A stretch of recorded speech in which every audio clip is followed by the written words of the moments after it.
And then, of course, there comes the knowledge of the self. And that knowledge of the self supersedes all this, supersedes and exceeds, because it no longer deals with the temporal. It no longer deals with the laws of nature at the respective domains of the territories they are guarding. We here now settling it at the level where there is no guardianship higher than one's own sovereignty.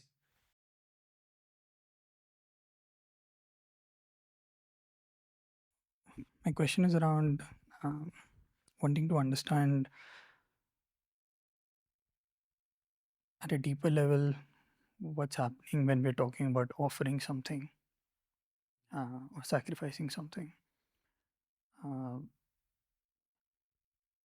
come from a generation where, coming from India, my mind has been westernized in terms of scientific thinking, and at the same time coming from a very strong rooted culture where even if I didn't understand what I was doing, but I've been doing a lot of these things through all the festivals or rituals and so on.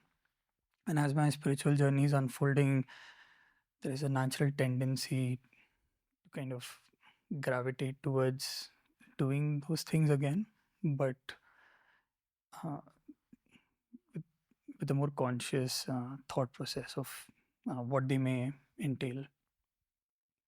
Uh, but then it creates this dichotomy, or in terms of dualism and non-dualism, because the moment I'm thinking about offering something, and when I'm talking about offering, I'm talking about a range of things. So maybe examples could be astrology, where you have certain planets, and then there are remedies where you can offer something, and then you know, uh, but also something as simple as offering a flower to your teacher, or going to a temple and making an offering.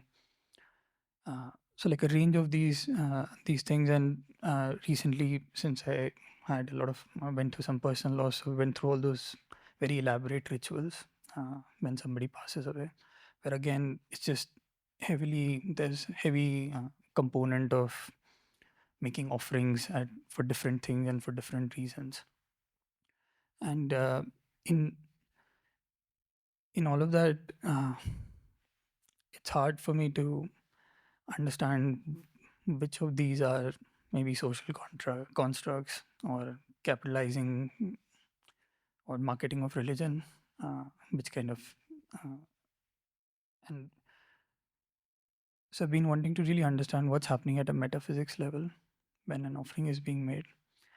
Uh, what's happening at an energy level? How does it fit in with manifestation? But also recently, when I lost my father, uh, and in some of your videos, you do talk about how you're uh, living the impact of past 7 generations, and I kind of felt that when I lost my father. That so then there are lots of things that you can do to offer that you can offer to your ancestors, and there are certain dates for doing those things. So in all of this, I kind of feel uh, I believe that there is a science to it, but I don't understand it, and uh, there's a tendency to want to do it, and at the moment sometimes I do it because I feel like I don't know for or against. So maybe it helps and I should do it, but I just want to move to a space where I do it more consciously, and I kind of want to I feel like this will help me really integrate it, because I feel like I believe that it's true, and I just feel like that that infighting between wanting to think non-dualist, but then this part being there which kind of throws in the dualism, with all these deities, and then you go to this temple for this specific thing, and you offer this to this on this particular day. uh, so yeah, that's kind of my question. I understand. First, please accept my perhaps belated condolences. Sorry for your loss, and I hope you are going through this in ways that giving fully to that, right? Because the importance of that cannot be even put into words. And what you're bringing out now into the open is I would say, the dilemma. The dilemma. So therefore, I'd like to reflect back with layers of, let's say, of how we can view this for you to reflect on this on your own.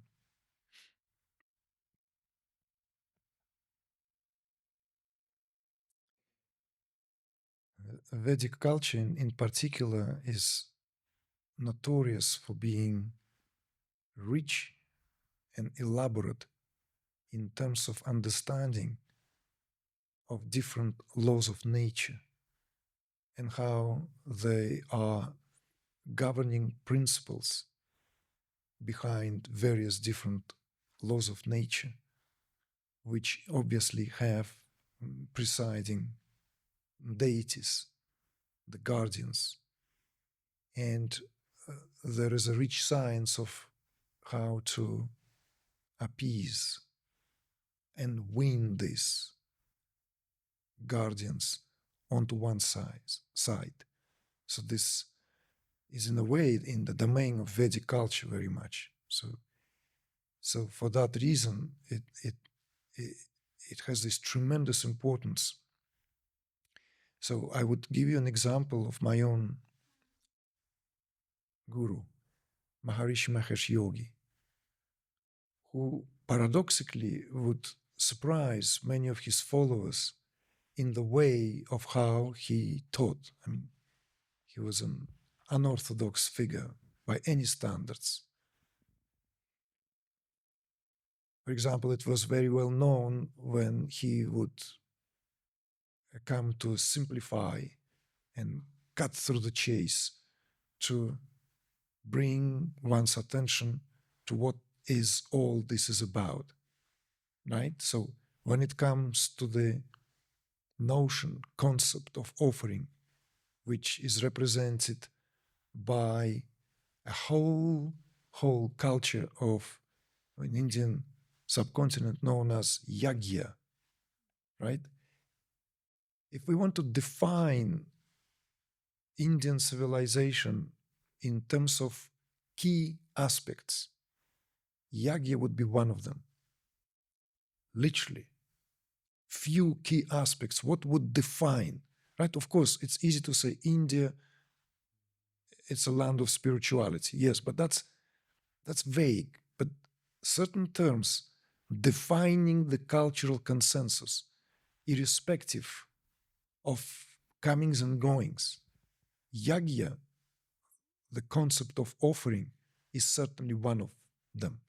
And we speak about it now almost at every immersion, or at least in every other immersion, this, let's say, reminder is being brought of what Yagya is and how it is woven into the cultural context, civilizational context. So when Maharishi would point out to all this, let's say, the importance, the emphasis would be that the most important offering happens within. So therefore, first tend to oneself. In other words, this is where the art of meditation comes into the life of householders. So in other words, what's the point to do any ritual, right? Seeking appeasement of any divinity and deity, if one's level of consciousness is not tuned to these very laws of nature. So all earlier discourses and expositions would be full of that, cut through. And this is why so many people immediately followed. Immediately, both in India and likewise throughout his world travels, the great yogi's message would picked up very quickly because he had also this scientific background. After all, he was a graduate of the university in Allahabad, and with the, I don't know if he had degrees in physics or not, but he studied physics. So he had the language on top of that. So this was always going to the core, going to the essence. We could even say that it was analogous to the teachings of Buddha, in a sense how Buddha came to simplify, to strip off of all that elaborateness, of all that. We know that it's incorrect to say that Buddha is a completely, no, Buddha is a part of the Mahavatars. We know Buddha is one of the incarnations of Vishnu. So Buddha's job was to restore Dharma. That's what Mahavatar's job is to restore the Dharma when Dharma is violated, in danger of being violated, or let alone in decay. So the laws of nature rise, and with the grand rise, the more unrighteousness there is, the more adharma prevails, the more propensity for the dharma to rise. And that brings that wave of renewal, which is what the concept of Vishnu represents, the aspect responsible for preservation, sustenance. In Shaivism, it's also represented by the qualities of the five, one of the five qualities of Shiva, right? It's the same, Pancha Brahmanas, the same.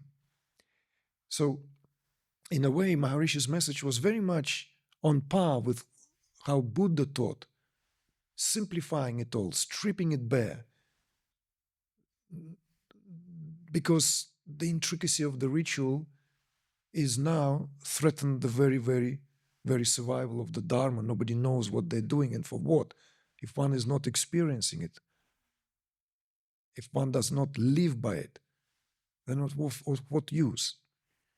And yet, at the very same time, with the unfoldment and establishment of the movement, Maharishi was the most occupied by making sure that the families of those who were placed in a position of being the guardians of certain, let's say, branches and aspects of Vedic wisdom do not drown in the fast changing landscape of India since its independence, where the transition was so vast and merciless that many Brahmin families were on the verge of extinction, literally, because there was not enough money to be sustained. There was not enough patronage to be sustained. There were not enough Rajas or Maharajas to sustain them. So this is a lesser known aspect, but it is very well known. And for that, at least in northern India, there was a great in-depthness. You know, like there's like, you can Google great sages and great saints about Maharishi, what each and every one of them said, right? Like how he was held in high esteem by these very, very esteemed beings. So it's almost like it goes in parallel of and in contradiction to his otherwise message of directness. Experience it within, the out is always secondary. And yet here it is. All these families, all these are lavishly given places in the movement, and a lot of money being poured in, and all these recitations. And I remember in the 90s when I already joined, let's say, not the movement exactly, because I cannot really say that I joined the movement. I considered myself to be part of the movement, the global movement. And I remember each gathering, which I didn't miss one, there will be this assembly and televised and everything. And there would be pandits saying they're all beautifully dressed, all wearing these outfits, you know, and young men all reciting Rig Ved, Sam Ved, different meter, you know. So the whole concept was born, of course, you know, to educate, to make sure that there's torch of that knowledge passed on into the next generation, well into the 21st century, when was threatened to extinction. So it's almost like, where is the truth? What is it? Was Maharishi trying to please some? I don't think so. It was not in his character, not in his nature. He lived literally a true, by all definitions, life of a modern day rishi. He created universe, alternative universe. It doesn't matter how long, and legacy cannot be measured immediately. Time will tell. I'm giving this as an example. How on one hand, the message was always first, capture the fort. That literally the lecture. Capture the fort. Because when the fort is captured, the whole territory where the fort is built belongs to you. What's the point to fight for this piece of land, for that piece of land, only to lose it, win it today, only to lose it tomorrow? This is the metaphor. Capture the fort. Once you capture the fort, land belongs to you. You become the lord of the land. And capturing the fort was the metaphor for transcending, right? In the modern language today, they use that term, right? Hacking one's consciousness. That's what it is. So going there and claiming what is rightfully one's essence, claiming what is rightfully one's belonging by birthright. So, and yet playing this very important role in preservation of what is an indispensable part of very Indian heritage because of the understanding, the understanding of how all this intricately interconnected. For instance, in the United States, when we had our program there in North Carolina, we had two guests of honor. One of them was Dr. Suhas, right? I don't know if you saw him, the recordings, right? Yeah, remember you had the consultation, I'm sure, with him. So, and he comes from the family of reciters of Rig Ved, and that's how he started his path in Maharishi Mahesh Yogi's organization from a very early age, because he was already privy to that tradition, privy to that connection, you see? Of course, he carved out now his own path, you see? Because the day and age we live opened that possibility. So we cannot undo certain things. Now, closer to your own, let's say, choices and path where you are, you cannot undo where you are. You cannot just re-enter, let's say, that way of your ancestors. You already embody maybe the best or the worst of both worlds, right? Because it always comes with a package. So therefore, that dilemma is there, is also universal dilemma. What's more important? So therefore, I thought to mention understanding the principle, the concept of Yagya. And there are no other scripture than Bhagavad Gita that gives us the most insights into the essence of Yagya and different ways of Yagya and what Yagya represents there. So you've mentioned the 14 lokas, right? The 14 dimensions of reality, right? So all these dimensions of reality are structured within our consciousness. So we live at a certain plane. Some say we are arrested at a certain plane. Others have more, let's say, a gentler, maybe, perspective. We simply live at that plane. And then other beings manage to live what is considered to be higher planes, right? So all of these planes have value of their own, right? The human plane is somewhere sandwiched. It has its own role, place. And then for a human being, there's a great possibility opened. And that's what makes this both an exhilarating and slippery affair. Because human being can rise and can fall. It's not fixed. The dharma of a human being is not fixed. The dharma of a deity is fixed. The dharma of the Surya is fixed. To shine as the heavenly body. The dharma of the Soma is fixed, right? The planets are fixed in their positions in the cosmic drama. The dharma of a demon and dharma of, let's say, a deva is fixed, but human is not. And that's where all branches of Vedic wisdom, all categories of Indian thought agree upon. It's the most extraordinary gift to humanity as a whole. What is human being? Reevaluation of what is human being. See? Human being is not a static affair. There's an essay, it's not even an essay, more like a stub to a potential essay I wrote in Port Moody between the immersions when it's on the outskirts of Vancouver, British Columbia. It's in our archives in the journals. You can look at Being Human, where I kind of reflected on this from various perspectives.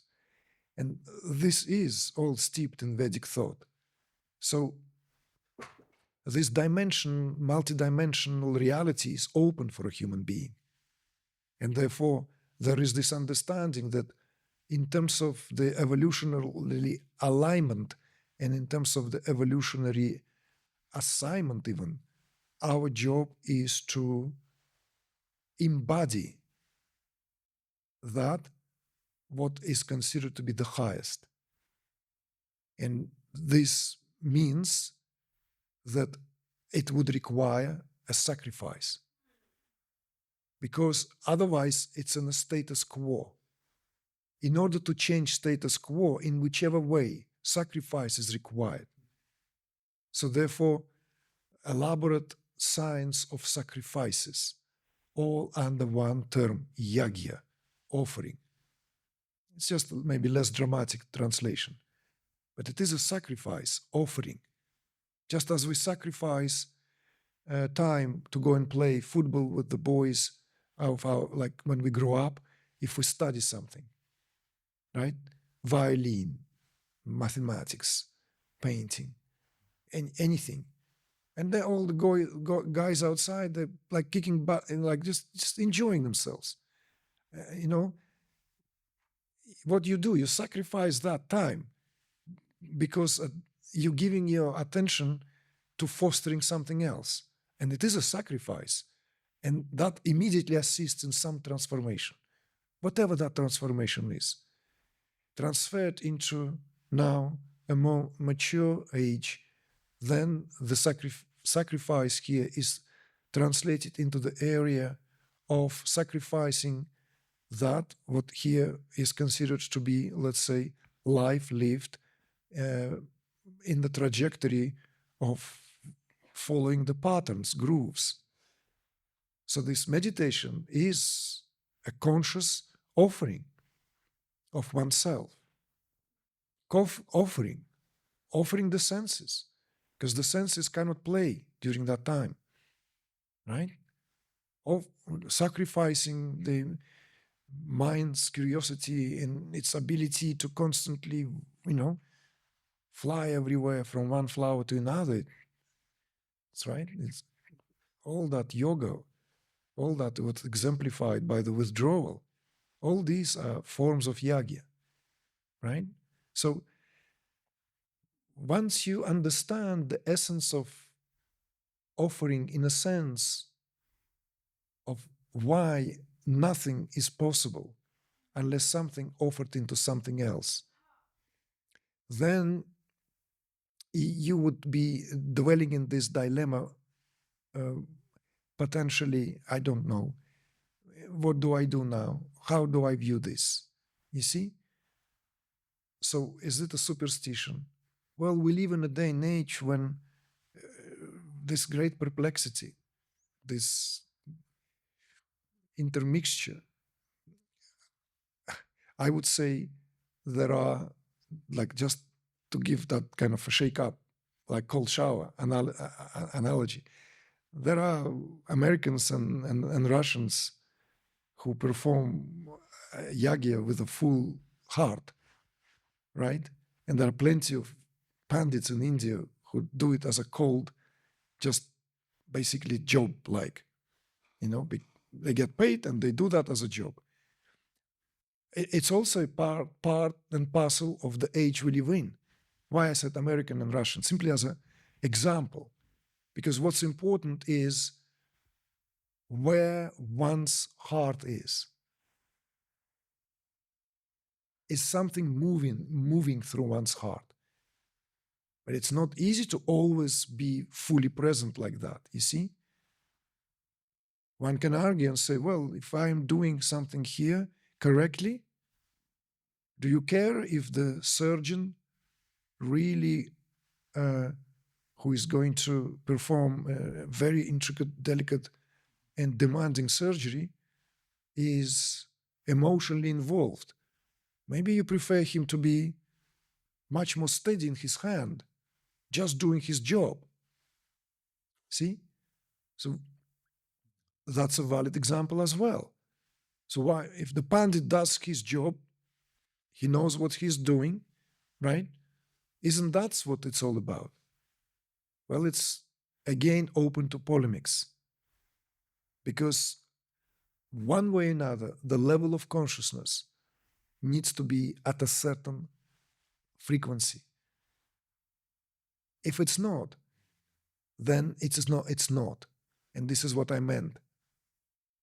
So this is why we've entered these times collectively when it's not just granted. People commission yagyas all along, all the time. Yagyas to appease. It's very common, very easy. It's very straightforward, right? Recitation will be performed, number of pandits. You pay this price, there will be this number of pandits. Higher package, that number of pandits. The more voices, the more power, right? How many days do you want your yagya? 5 days?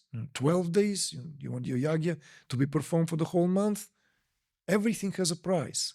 Everything has a price tag. Well, that's the way of life. This is the way of monetary exchange we live in. So there is this, pandits are not sustained by neither the government nor the local patronage. Many of them find their ways to survive. I've met many of them who are very, very sincere. And others left me wonder, is this just a shop?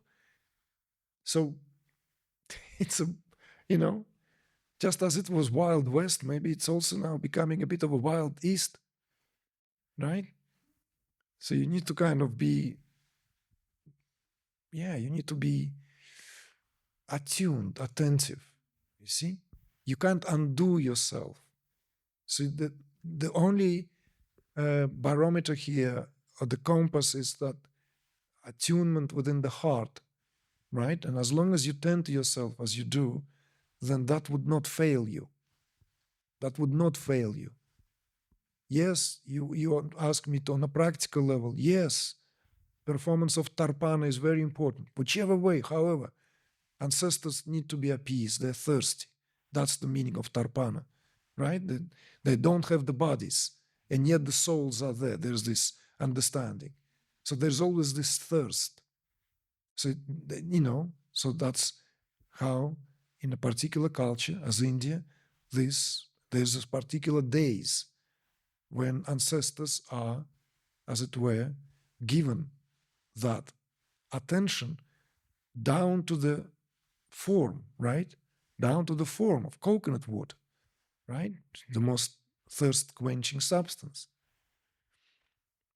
Likewise, in marriages, in the consecration of buildings, in consecration of working spaces, naming of the child, all this knowledge is there, present.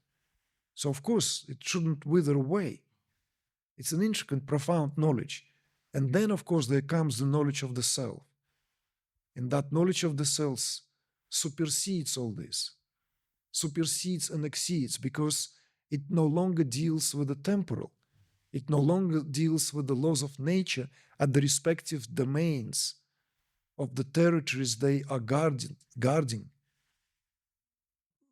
We here now settling it at the level where there is no guardianship higher than one's own sovereignty. See? So I took the flow course, and there's one thing that kind of stuck with me was, you said that everything that's on the outside also is on the inside. So on the outside, uh, whatever you mentioned kind of makes sense. I want to understand, like, what's happening to my consciousness when I am performing any of these things, or if I'm doing any of these things. Uh, yeah,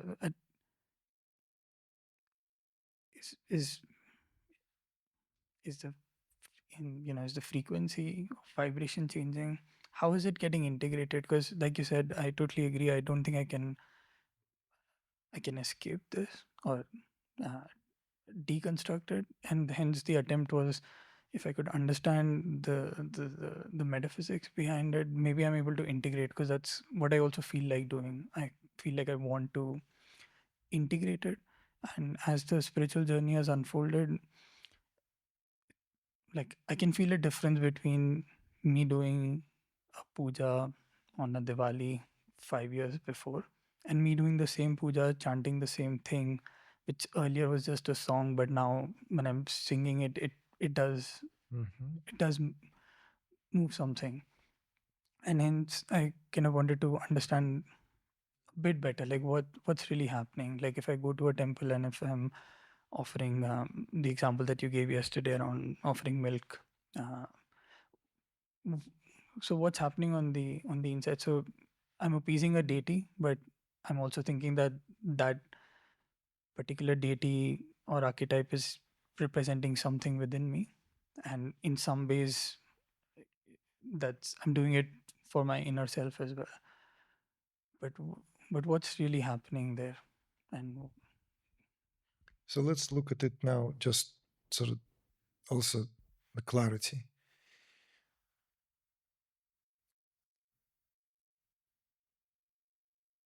You see that different strokes for different folks.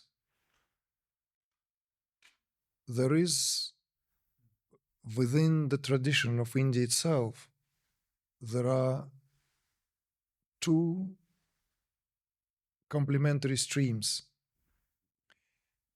Just as we spoke now about the Vedic, let's say, approaches, right? Which is intricate and rich. I mean, it just begin to enter like one area, and it will take you lifetime study, and that should, because that's what it, that's how intricate that is.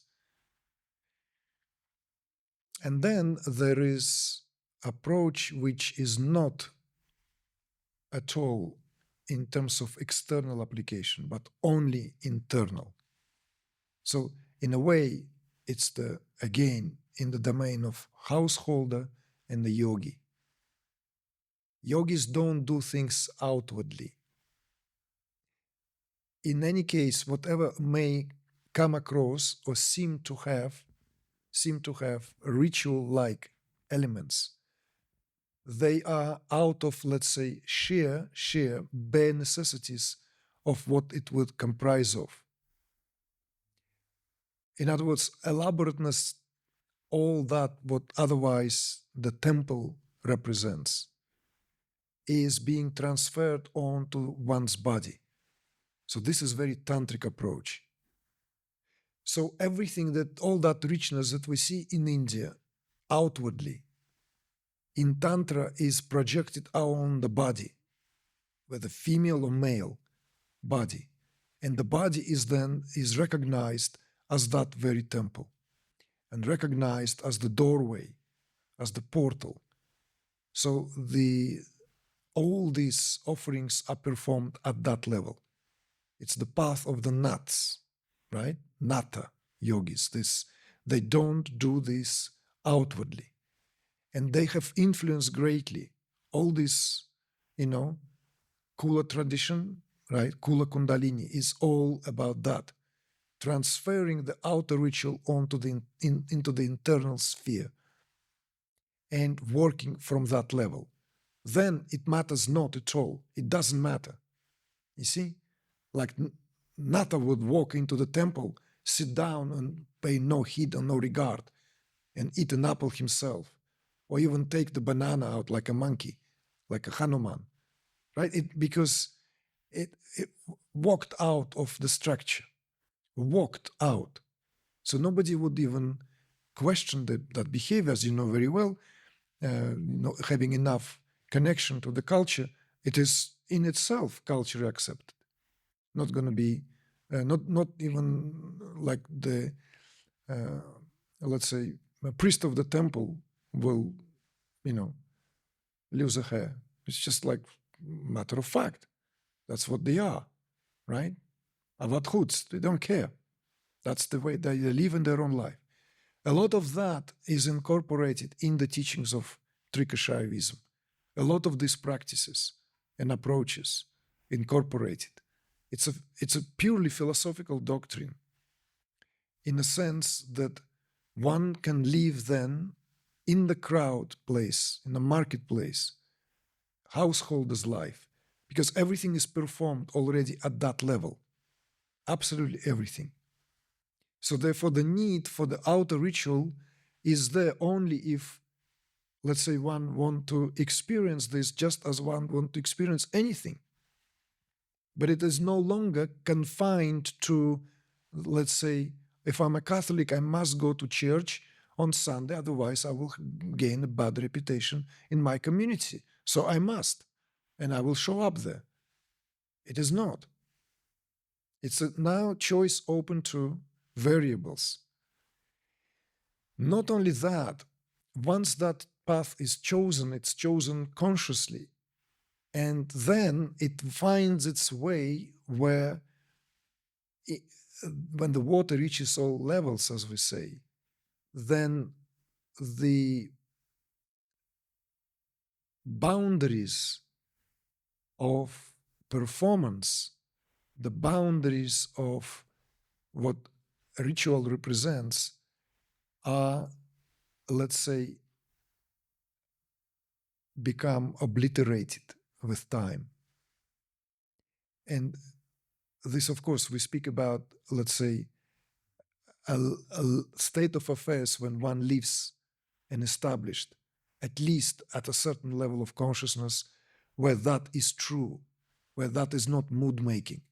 When that is so, then everything that person does is a ritual. Everything that person does is a highest Yagya, because he or she is no longer a person. The laws of nature themselves, as it were, traditionally speaking, now bow to and pay respect. It's in reverse now. So if prior to that, one is individual in the ocean, in this vastness of the landscape, where it constantly needs to be appeased, because everything is here defined by roles, and one needs to be find a place for oneself, right? And so therefore one enters into this agreement, one enters into certain, let's say, it may be not fair, clinically speaking, contractual way where, I appease you, and therefore in return, you sustain that aspect. Fair and square, that's how it works. But when consciousness, as it were, this is what I meant, grows, when we expand in consciousness, then these laws of nature are rekindled within. And once they're rekindled, we no longer live as that separate being in the confined to our own, let's say, way of life. It doesn't mean that we are dissolved somehow and lost the boundaries of where's my home. I'm going to go and crush someone's home. Sorry, I'm Shiva. To me, it's all myself. No, we clearly see all this, right? But it matters not. And in that, everything, in a way, filled and charged with that sacredness, because it is constantly being appeased. It's appeased now from the higher, let's say, hierarchy of where it all manifests itself. So choice at some point needs to be made. What do you aim at? Like some people are, well, yes, it sounds appealing and sounds very interesting, but my life is too busy. I don't think I can do it. Well, I'll stick with my job and I do this. I leave it at that level, and yeah, like I perform here, I perform there. I give an offering here, right? Like,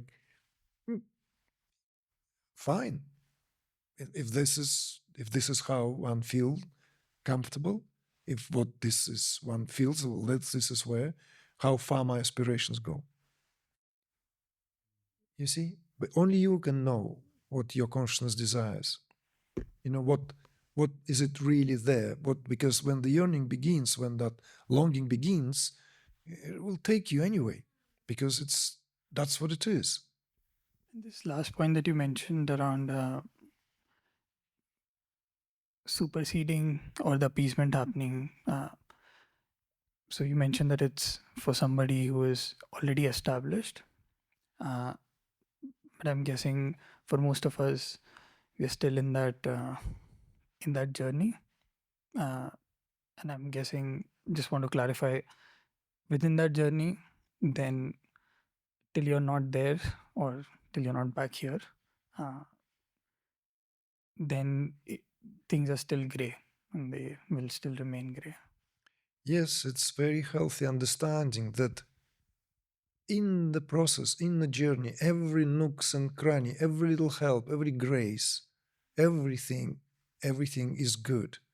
We don't like discard this. And in Indian culture in particular, it's very well understood, right? It's very clearly understood the importance of blessings, right? And the danger of curses, right? The understanding how our evolution is propelled by the blessings. So we harvest the blessings. We want to attract the blessings into our lives, right? It's very well known, right? Like that. I remember, again, please don't get me wrong here. I'm not saying that this somehow, like in that aforementioned North Carolina, in the AOL Art of Living Retreat Center, when we were there in October last year. When it just it was a busy schedule, of course, and we had this program, and I just happened to be towards the end of our program on a balcony there, they have this huge dining hall with a few of my associates, right, friends, and we were standing there, and suddenly this one of the ladies of the coming to me and says, the man, our chef from India, the young man who works here, would like to come and receive your blessings, And so, yeah, of course, it's and for some people it was a surprise. And, he made sure he comes out and he seeks the blessing, you see? Again, disclaimer, don't think that I'm kind of I was asked for some, I gave. No, but you see the humility of that, right? He knows as a teacher, he works, right? I don't look like Swami. I'm not, I'm just there deliberately. It's a dress code as well. If I wanted to dress, let's say, distinguishing myself, I would have done that. Let's not kind of get confused. Oh yeah, I can speak about it separately if someone's interested. But the example I'm giving here is the humility, but at the very same time, smartness, understanding. You see, I'm sure another teacher will come and he feels resonance, he will come and he will ask for blessing. You see? And it was completely and utter genuine. It's not like it's a darshan and he's no, it's within his culture. So this is what I mean. Every nook and cranny would do. So whatever we can, whatever there is, right? We can get support and everything. We should get that. So of course, right, that, the phase, the planetary phase opens up now, that, okay, now I can breathe and expand, right? Now I'm squeezed, right? That Saturn came and pressing down. Well, beautiful, great. I'm accepting that because that's the best time for spiritual growth. See, this is a positive understanding. Not like screaming, where is my Sadasati? The first thing that, the common Indian folk ask, the Vedic astrologer, because it's dreaded. Like, what is there to dread, right? Understand. It not just could be, it's meant to be the most important time. When everything else distracts us, suddenly Saturn doesn't let us to be distracted. That's the job of the great heavenly body.